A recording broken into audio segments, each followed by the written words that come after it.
Oke, nomor 31 ya kita mulai. Jadi ini kan fill in the blanks. Kita lihat di sini kan nomor 31. Nah, titik-titik, koma, they are commonly stolen during shipment or seized by taking the mining operation. Jadi gini, 31 ini tuh meminta kata konjungsi antar kalimat. Kenapa?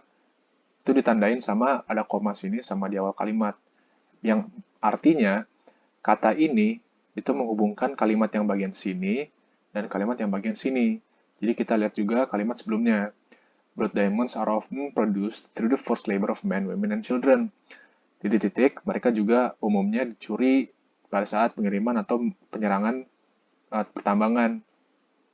Nah, dari sini kita bisa tahu kalau blood diamonds ini, cara mendapatkan itu ada dua cara. Ada produksi dan ada mencuri. Nah, kita lihat kalau di kalimat sebelumnya itu kayak mereka itu sering diproduksi. Titik-titik, mereka lebih umum, mereka umum tuh dicuri. Nah, konjungsi apa yang paling tepat? Kita lihat satu-satu. Also itu artinya dan juga, hence tuh sehingga, therefore juga mirip artinya, nevertheless tuh namun, on the other hand tuh sedangkan. Nah, menurut gua ini tuh mereka itu bertentangan. Karena kenapa? Blood diamonds tuh seringnya diproduksi, namun mereka lebih umumnya itu dicuri. Gitu. Karena maknanya bertentangan, maka yang paling tepat adalah yang D, nevertheless, atau namun, atau juga artinya akan tetapi, begitu. Oke, nomor 32. Ya, di sini kan, oke, jadi kita lihat kalimatnya. The stones are then smuggled into the international diamond trade and titik-titik as legitimate gems. Batu-batu tersebut itu diselundupkan ke pasar internasional dan titik-titik sebagai perhiasan yang legit, maksudnya yang legit itu kayak yang legal. Nah, kata mana yang sesuai, itu kita pilih kata mana yang paling tepat berdasarkan maknanya. Jadi sold itu kan dijual, used itu dipakai, shared itu dibagikan, prepared itu disiapkan, delivered itu diantarkan. Nah, konjungsi mana yang paling sesuai? Nah, menurut gua yang paling sesuai itu A. Kenapa? Karena kan ini diselundupkan ke pasar internasional diamond trade-nya ini loh. Nah, karena ini sebuah pasar, kegiatan kita yang di pasar apa? Sold kan, yang paling sesuai kan, sold. Kalau digabungin semuanya, jadi gini, batu-batu tersebut diselundupkan ke pasar internasional dan dijual sebagai perhiasan yang legit gitu. Nyambung kan? Dijual gitu. Oke, nomor 33. Ini di bagian sini. Jadi gini, kita baca. The United Nations and other groups are working to block the entry of conflict diamonds into the diamond trade. Nah, kata mana yang paling tepat? Kita lihat dulu satu-satu. Lokal kan lokal, bilateral tuh kayak antar dua negara, nasional tuh ya nasional, worldwide tuh sedunia, metropolitan tuh kayak di kota Jakarta gitu ya. Nah, kata mana yang paling tepat? Jadi gini, kalau diartiin tuh PBB dan beberapa grup lainnya sedang bekerja untuk memblok apa masuknya konflik diamond. Konflik diamond tuh blood diamond ya di teksnya. Masuknya blood diamond ke titik-titik pasar diamond. Nah, pasar ini skalanya apa? Skalanya lokal, bilateral, nasional, atau sedunia? Nah, ini jawabannya sedunia, worldwide. Kenapa? Karena ada kata United Nation. Dan juga sebelumnya kan dibilang kalau diamond-diamond itu diselundupin ke internasional diamond trade. Gitu. Jadi udah jelas kalau apa namanya selundupannya ini tuh blood diamondnya itu udah level sedunia gitu, makanya PBB sampai turun tangan begitu. Oke, nomor 34. Kita lihat yang mana. Wow, di sini. Nah, gini kita baca. The approach has been to develop a government titik-titik prosedur known as the Kimberley process. Pendekatan mereka itu selama ini adalah untuk mengembangkan sebuah prosedur titik-titik pemerintah yang diketahui sebagai Kimberley Process. Nah, kata apa yang paling tepat? Jadi, pilihan A sampai E itu sebuah bentukan dari kata certify, gitu ya. Certify, certifying, certifiable, certificate. Nah, jadi bentukan kata ini memiliki makna yang beda-beda. Certify itu mengsertifikasi, maksudnya kayak kata kerja. Certifying itu kata kerja juga, tapi kata kerja yang continuous, yang dilakukan, sedang dilakukan. Certifiable itu kata sifat yang artinya itu dapat disertifikasi. Certificate itu kata benda, ya, sertifikat ya, kata benda. Certification itu adalah proses sertifikasi. Nah, kata mana yang paling tepat? Nah, oke, gue jawabnya itu yang E, certification. Karena kenapa? Kita lihat frasa ini, government, titik-titik procedure. Government, titik-titik procedure.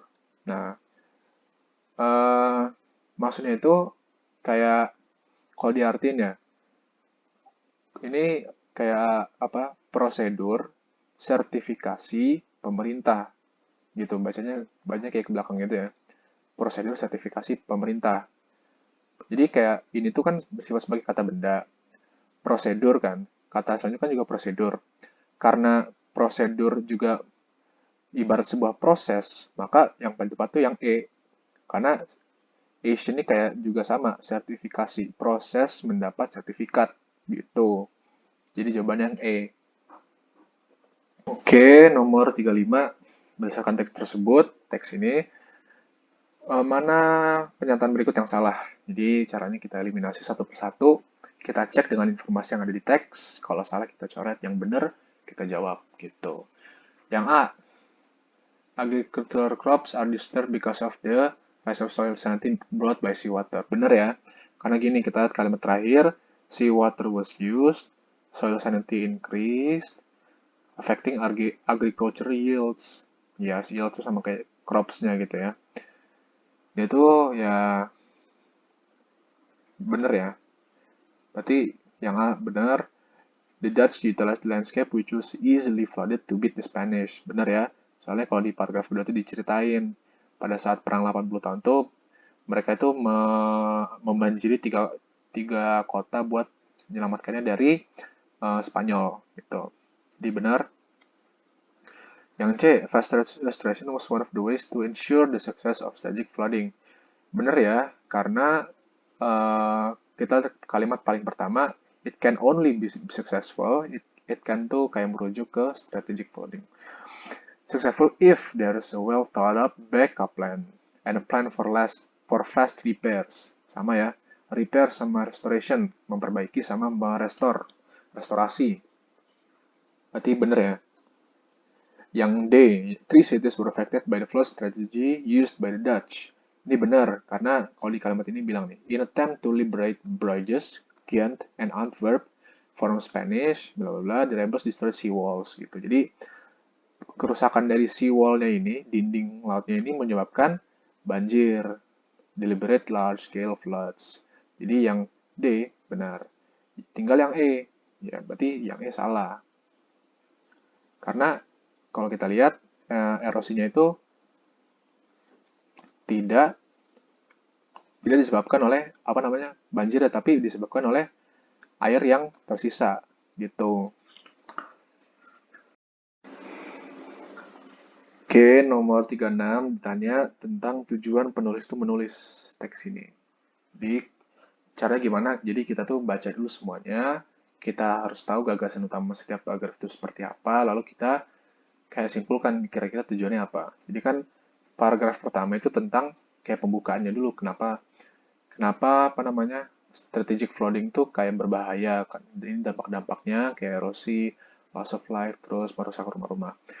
Nah, itu kayak awalnya. Yang kedua, paragraf kedua itu diceritain kayak salah satu bukti sejarahnya, yaitu pada saat 80 Years War, kayak perang 80 tahun melawan Spanyol, Belanda tuh kayak membanjiri tiga kota dan menyebabkan paragraf ketiga. Paragraf ketiga tuh kayak dampaknya. Dampak dari banjir tersebut tuh eh, apa namanya bagian dari countryside-nya Flanders tuh kayak kebanjiran semuanya gitu. Yang keempat, itu kayak lanjutannya lagi gitu. Jadi ini kan apa namanya, bahaya dari strategic flooding, contoh sejarahnya, ini dampak dari contoh sejarahnya nih. Gitu. Jadi, apa kira-kira tujuannya? Menurut gua, jawabannya itu yang E. Karena to argue itu untuk mendebatkan apa namanya, beberapa tindakan dalam banjir. Ini kan tindakannya kayak merusak apa namanya, tembok gitu kan. Nah, dipertanyakan nih, kayak kenapa harus dirusak, kayak mendebatkan dulu. Sebenarnya ini kurang sih, harus ada bagian teksnya yang ada argumennya. Tapi ini mungkin sebagai pembukanya doang. Gitu. Jadi menurut gue jawabannya yang E. Oke, nomor 37. Bacaan ini mungkin bakal menjadi bahan bacaan di mata kuliah apa gitu ya. Nah, jadi kayak tadi sih, kayak cara ngejawabnya kita tahu dulu ini satu teks tuh kira-kira bicara tentang apa. Nah, oke lah, ini mungkin paragraf 2 itu 2, 3 itu bicara tentang sejarahnya. Tapi sejarah apa gitu loh. Soalnya sejarah itu luas. Nah, kalau kita lihat paragraf pertama itu lebih fokus ke apa namanya, bahaya dari strategic flooding gitu. Nah, jadi kayak ibarat 2, 3 ini, 2, 3, 4 ini cuman sebagai pemanisnya. Yang utamanya itu paragraf pertama. Nah, kita lihat aja kalimat paling pertama ini. Strategic flooding is a highly risky tactic. Jadi kayak banjir, banjir yang di strategi itu, yang direncanakan tuh kayak beresiko banget gitu loh. Nah, kira-kira ini mata kuliah apa gitu loh. Kalau kita lihat yang A, disaster management kayak ini tuh manajemen bencana. Defense security kayak pertahanan, risk management, manajemen resiko, geografi, sama geologi. Menurut gue jawabannya yang A. Kenapa? Karena udah cocok nih, manajemen bencana. Jadi kenapa bilang kayak gitu? Kayak strategic flooding kan ibarat bencana yang apa namanya, direncanakan sama manusia. Gimana masalah itu, kayak gimana caranya manusia itu memanage kayak bencana yang dia buat sendiri gitu loh. Jadi apa? Jadi kan ini kan ibarat mengkritik kayak metode strategic flooding yang ada gitu loh. Jadi menurut gue jawabannya yang A. Oke, nomor 38. Ya, kita itu disuruh buat mencari makna tersirat yang paling tepat di antara pilihannya. Oke, jadi kita lihat satu persatu. Dampak karena strategic flooding itu lebih bisa diatur daripada dampak gara-gara banjir yang natural. Ini tuh salah. Kenapa? Karena banjir akibat apa namanya, natural causes tuh nggak disebutin sama sekali di teks ini. Jadi perbandingan yang di sini tuh nggak valid, soalnya nggak ada buktinya gitu loh. Di sini salah. Yang B ini tuh yang gue jawab. Jadi kita lihat yang lain. Yang C, ini adalah strategi yang dipenuhi oleh bahaya tapi kayak worth the risk, kayak worth it gitu. Sepadan. Nah, ini sebenarnya kurang ditekankan di teks ini. Kenapa? Karena isi teks itu cuman kayak keberhasilannya itu nggak apakah sepadan dengan dampak yang ada. Jadi kan di pada kedua kan oke lah mereka bisa mengusir tentara Spanyol. Tapi kan dampaknya juga banyak gitu kan. Apakah penulis juga menekankan kalau ini adalah rencana yang worth it? Kalau emang kekurangannya juga banyak gitu loh. Jadi nggak terlalu ditekanin, kurang tepat. Yang D, ini adalah salah satu penemuan Belanda yang paling penting. Eh, nggak juga, nggak terlalu tepat, karena tidak disebutkan, tidak ada buktinya di teks ini. Gitu. Apakah ini terpenting? Nggak tahu gitu. Yang E, ini menyebabkan high level of soil salinity. Nah, strategic flooding-nya ini kan bisa disebabkan oleh air apa aja kan, bisa air laut, air air danau, air apa aja. Tapi apakah selalu menyebabkan soil salinity? Enggak. Soalnya yang menyebabkan soil salinity itu apabila airnya itu adalah air laut. Jadi kurang tepat. Jadi menurutku yang B, karena di paragraf terakhir itu juga dijelaskan gitu loh. Akhirnya juga damage agriculture, ya ini yields-nya itu loh. Oke, nomor nomor 39. The tone of the author is best described as kayak The tone tuh kayak ibarat suasananya lah, suasana yang pengen digambarkan oleh penulis. Ini kan yang A itu simpatis, disastrous kayak kacau, objektif, kayak nostalgia gitu. Upset tuh kayak kecewa gitu kan. Nah, yang mana yang paling tepat? Ya, yang pasti kita ya baca dulu semuanya ya. Nah, jadi isinya tuh kayak apa namanya, penulis tuh mengkaji kenapa kenapa bisa strategic folding itu menjadi sebuah yang sesuatu sesuatu yang sangat beresiko. Itu dikaji berdasarkan bukti sejarah gitu kan. Jadi kayak sejarah itu kan bisa dikatakan sesuatu yang objektif, sesuatu yang eh, apa namanya, merupakan fakta gitu ya. Mungkin nggak selalu, tapi emang bisa disepakati kalau itu fakta. Nah, karena itu menurut gua jawabannya yang C, secara objektif gitu. Jadi kayak dibahas, dikaji berdasarkan sejarahnya gitu loh. Nah, jadi yang lain tuh kurang tepat. Apakah bersimpati karena strategic folding itu kurang tepat? Nggak. Apakah disastrous? Sebenarnya bisa bisa jadi. Tapi kayak ini lebih ke kayak dikaji gitu, nggak dijelasin kayak apa kerusakannya sampai luar biasa bla bla bla. Yang ditekan itu bukan itu. Yang ditekan itu kayak eh, ini itu menyebabkan resiko-resiko yang banyak gitu loh. Strategic foldingnya. Nostalgia enggak, ya pasti enggak. Kecewa enggak sih gitu loh. Jadi bacaan itu kayak ibarat sebuah penelitian, sebuah eh, apa namanya, kajian pustaka berdasarkan sejarah. Makanya ditulis itu secara objektif gitu. Oke, lanjut nomor 40 nih, kembali ke bacaan fill in the blanks ya. Jadi kita lihat dulu bagian sini, set. Nah, kita lihat dari kalimatnya. A benefit actress, Hadid was without a doubt the world's most famous woman in a architect stratosphere, titik-titik by her masculine peers. Maksudnya kayak sebuah apa ya, creator, maksudnya creator yang tulen.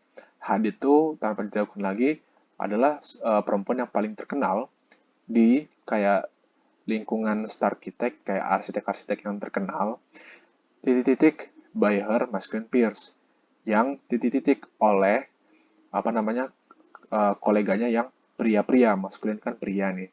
Nah, kayak kata apa yang paling tepat? Kan semuanya ini kan kata dasarnya kan kayak dominate gitu kan. Itu dominates, dominated, to dominate, was dominated, had been dominated. Tergantung bentuk kalimatnya kan. Nah, menurut gua bentuk kalimat ini adalah bentuk kalimat pasif. Nah, soalnya kalau diartikan itu kayak had itu adalah perempuan yang paling terkenal di lingkungan arsitek, titik-titik yang titik-titik oleh koleganya yang maskulin. Menurut gua yang paling tepat itu adalah B, dominated, yang didominasi oleh koleganya yang maskulin. Karena kenapa? Soalnya biasanya bentuk pasif dari bahasa Inggris itu biasanya memakai verb 2 atau yang akhiran ed. Kayak misalkan dominated, created, assaulted gitu loh. Kayak terus kayak setiap ini tuh ada kata by, oleh siapa? Kan objek. Nah, ini by-nya itu oleh subjek gitu loh. Jadi kebalikannya kayak di bahasa Indonesia gitu loh. Nah, ini prinsipnya harus pakai verb 2. Jadi jawabannya yang D. Oke, nomor 41. Frasa yang digaris miringin di paragraf kedua itu berarti apa? Oke, jadi kita cari yang mana? Oh, di sini ya. Nah, project yang hadir pada bla bla bla ditandai sebagai bla bla bla bla. Nah, yang ditanya itu makna kata in an attempt. Nah, misalnya kayak artinya ini sebenarnya kayak apa ya? Dalam usaha untuk meredevelop, kayak mengembang, kayak mengembangkan ulang dan membuat sesuatu ini kayak menjadi relevan lagi. Kayak dalam usaha untuk bla bla bla. Nah, apa kata yang paling mirip? Nah, menurut gua kata yang paling mirip itu adalah trying. Trying kan juga artinya kayak berusaha, kan berusaha gitu loh. Kalau yang ini kan dalam usaha, jadi artinya lebih mirip. Soalnya kalau going itu kan pergi. Standing itu kan berdiri, opposing itu kan kayak melawan, determining itu kayak menentukan. Jadi kata yang paling tepat, yang paling mirip artinya kan sama-sama berusaha kan, usaha ini usaha. Jadi yang paling tepat itu adalah yang B menurut gua. Oke, nomor 42. Jadi ya, kita lihat dulu bagaimana set di sini ya. Kita baca kalimatnya dari sini sampai sini. Kita lihat. Their buildings, bangunan mereka itu are never bland or mundane, nggak pernah ngebosenin ya. Tapi terlebih lebih ke ini apa? eh, Menyisipkan sebuah statement bahwa pandangan sebuah pandangan bahwa dunia itu titik-titik tentu terlihat berbeda gitu loh. Kata mana yang paling tepat? Must, harus, should, lebih baik, may, mungkin, will, akan, has to, harus juga mirip sama must. Nah, mana nih yang paling tepat nih? Jadi, kalau kita lihat nih, kita lihatnya sebenarnya dari sini aja nih. Moreover, assertive statements, bahwa statement terhadap suatu pandangan bahwa dunia titik-titik look different. Menurut gue jawabannya yang C. Kenapa? Kayak menurut gue ini tuh kan teks ini kayak menelaah stylenya si Zaha Hadid gitu loh. Menafsirkan bangunan-bangunan mereka. Dan mereka tuh kayak bilang, kayak stylenya mereka tuh nggak pernah ngebosenin. Tapi kayak memberi statement bahwa dunia mungkin, mungkin terlihat berbeda gitu loh. Mungkin emang terlihat berbeda gitu loh. Jadi, soalnya kata mungkin itu kan oleh yang menafsirkan, belum tentu oleh yang membuat gitu loh. Yang maker tuh belum tentu berpendapat yang sama. Jadi kayak penafsiran tuh kayak ibarat mungkin maksudnya kayak gini, mungkin maksudnya kayak gitu, gitu loh. Jadi yang menurut gue yang tepat tuh yang C, may gitu. Oke, nomor 43. Ini kita lihat bagian sini. Nah, jadi ini tuh setelah koma ya. Nah, baca nih. Along with a strong conceptual and historical awareness, titik-titik are current source of inspiration for Zaha Hadid's architecture. Jadi gini, bersama dengan konsepnya yang kuat dan apa namanya ke awareness dia terhadap sejarah, titik-titik apa itu sebagai muncul sebagai kayak sumber dari inspirasinya Zaha Hadid gitu loh. Recurrent tuh kayak yang udah muncul berkali-kali. Nah, gua jawabnya yang C. Kenapa? Karena kalau dilihat tuh artinya nature's forms and shapes appear as, jadi kayak apa namanya, bentuk-bentuk dari alam itu kayak muncul sebagai sumber-sumber inspirasinya si Zahadid itu, recurrent source of inspirationnya Zahadid. Nah, kenapa gue milih yang pakai apostrophe S? Karena itu menunjukkan itu namanya possessive form, yang artinya menunjukkan kepemilikan. Jadi forms and shapes-nya ini adalah milik si alam gitu. Ya, makanya tambahin apostrophe S. Jadi nggak cuma tentang manusia, hewan, nggak. Jadi sesuatu yang abstrak pun bisa memiliki possessive form juga gitu loh. Ya, jadi gitu. Oke, lanjut nomor 44. Kalimat terakhir, this has made the studio able to challenge bla bla bla, leading us to the 21st century urban architecture. Gitu. Nah, jadi menurut gua kita lihat karena ini ada kata rujukan, berarti kita juga perhatikan kalimat pertamanya nih. Jadi gimana? Arsitek-arsitek Zaha Hadid tuh kayak mengimbres, kayak menerima gambaran-gambaran digital pada saat semuanya belum, kayak early on gitu kan.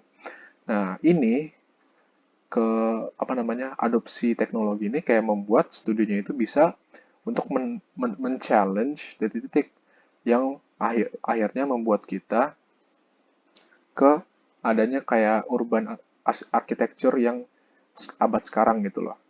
Nah, maksudnya gimana? Jadi kita lihat frase yang paling tepat ya.